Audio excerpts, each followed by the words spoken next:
morning. I wanted to just take a couple of minutes and share some thoughts and some ideas about the trauma and the adversity that is occurring in so many of our classrooms when we have some of our children that are walking in, bringing and carrying in pain-based behavior.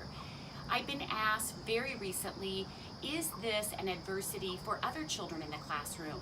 And I want to answer that very clearly, absolutely it is. And as we know, every child has a right to learn, and every child has a right to participate in class fully.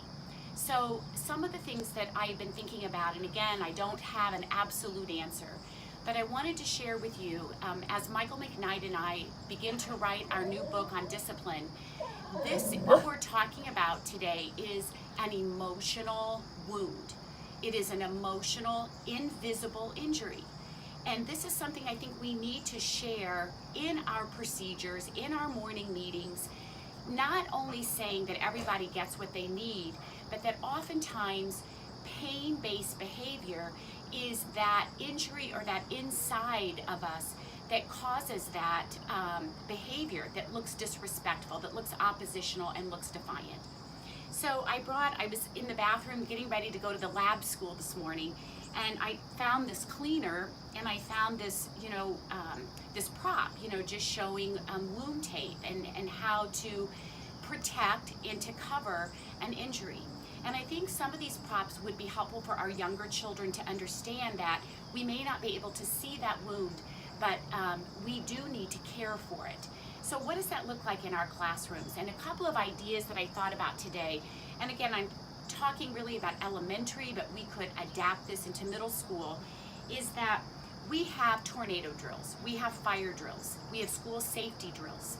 And I think one of the things that we need to begin to talk about as a classroom family are maybe some of these injury practices. When a child is feeling pain, when they're feeling anger, and we know that anger is fear's bodyguard, and understanding that is very important. But I think being a part of a procedure where everybody takes care of everybody else in the classroom when there is a disruption.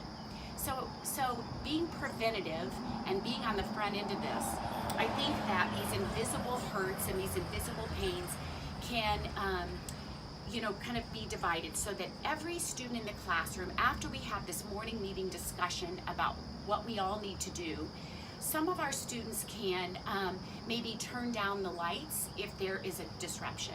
Other students might be responsible for turning on some music. Other students might be responsible for gathering some books, so that everybody has an opportunity to have some type of responsibility and direction and distraction when there is a disruption.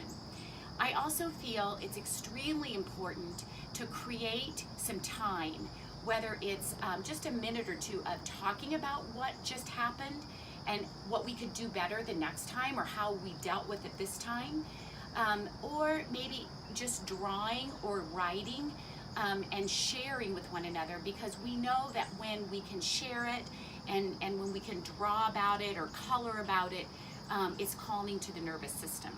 So thinking overall about a new procedure, a new practice for our class as a family to care for one another. We make a plan together. We may have to go back and revisit and modify that plan several times. And we take time later to really process what just happened. So again, this is not a definitive answer. Every teacher, every classroom has their own distinct personality and way of being, but I hope this will be helpful as we move towards looking at discipline on the front end and making some of these routines part of our procedures. Have a great day.